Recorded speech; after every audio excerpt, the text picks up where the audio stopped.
that was Silas, I will never forgive myself for not answering that phone on time. Mr. McCord, you can't be sure that was Crocker. It might have been a wrong number or something. No, I don't know. Look, you gotta relax, all right? Crocker wants that cradle and the rest of the stuff, and he's not gonna give up wanting it just because you didn't answer the phone by the 4th ring. Maybe, Anthony, maybe you're right. How about if I fix us a drink, huh? Yeah, sure, thank you.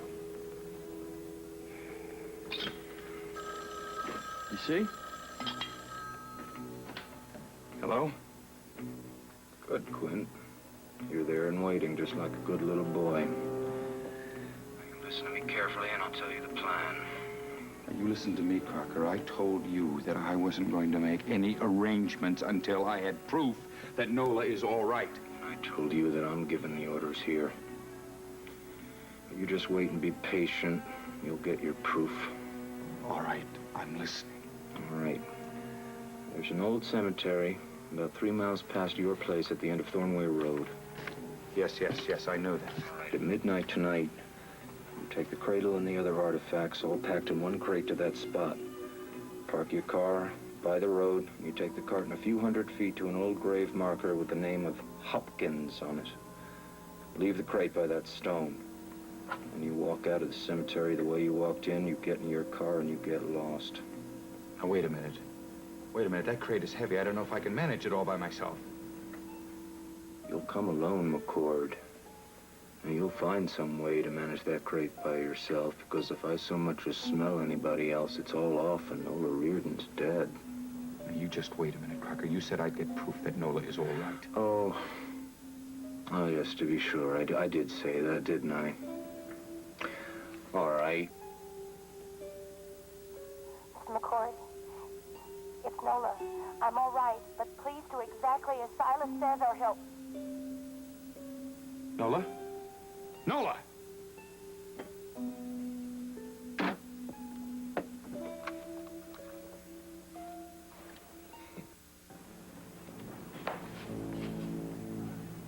Easy now, easy.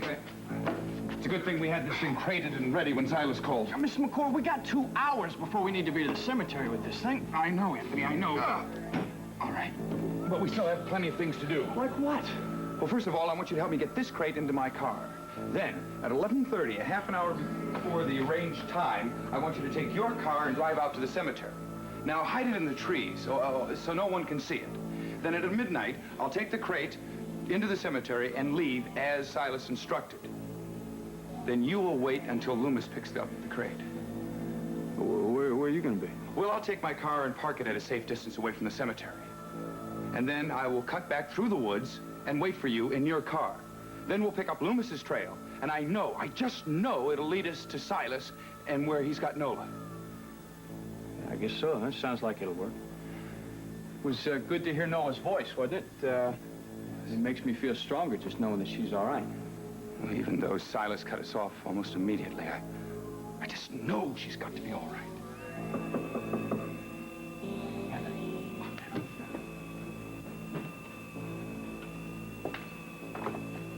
Who is it? It is I. What's the matter? Helena just left the house. She drove away at high speed. And Fritz found her listening on one of the extension telephones. Obviously, she was listening to your conversation with Silas Crocker. I warned you not to trust Helena. Now I am absolutely convinced that she is working with Silas Crocker and Jamie Loomis. I think Helena's listening on the phone up to you and Crocker. Now she's going to have to help Loomis in this thing. I don't trust Helena for a minute. But I think she's too selfish for that. I don't understand. Well, if Helena did overhear the conversation, then it's obvious to me that she's trying to beat Jamie Loomis to the cemetery in order to get her hands on this cradle first. Yeah, well, I don't think we have to worry about this. It's a little big for her to handle by herself, isn't it? Helena Manzini is as strong as any man I've ever met and twice as determined. Who is it? Renfield. Ah, good. Now, it is almost 11:30. Anthony, you'll help me put this crate into the car.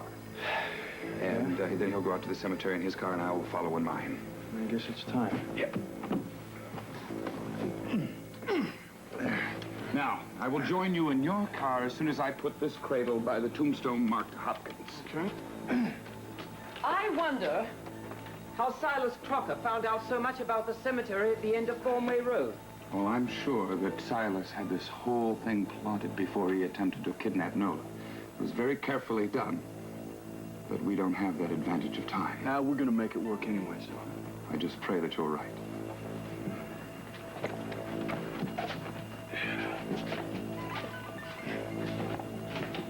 May God go with you.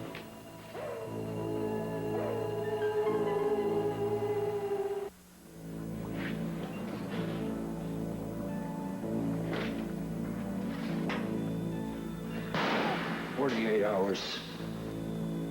If Quentin doesn't come across with that Golden Cradle in 48 hours, it's all over for you, Nola Reardon.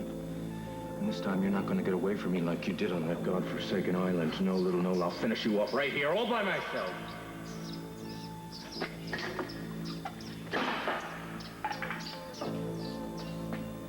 They're never going to find you, Nola. And you know why? Because our hungry little friends here, they're not going to leave enough of you for anyone to find.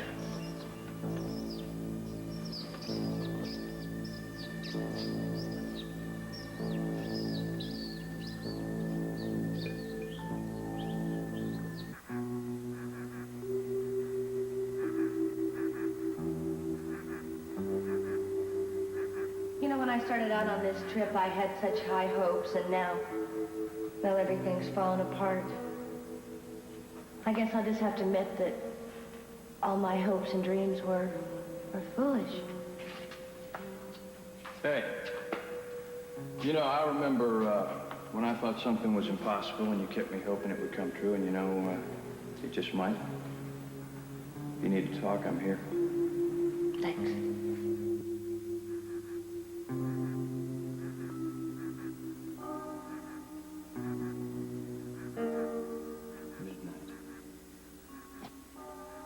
Of course, you'd be in the graveyard right now.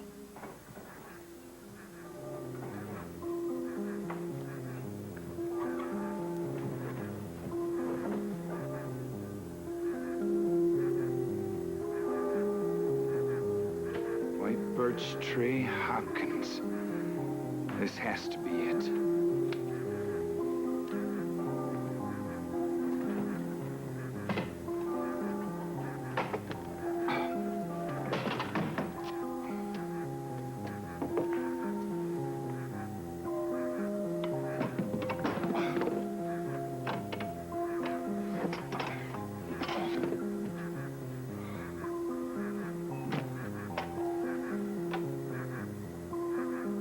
At midnight tonight, take the cradle and the other artifacts all packed in one crate to that spot.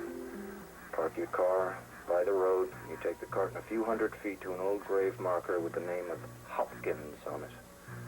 Leave the crate by that stone. When you walk out of the cemetery the way you walked in, you get in your car and you get lost.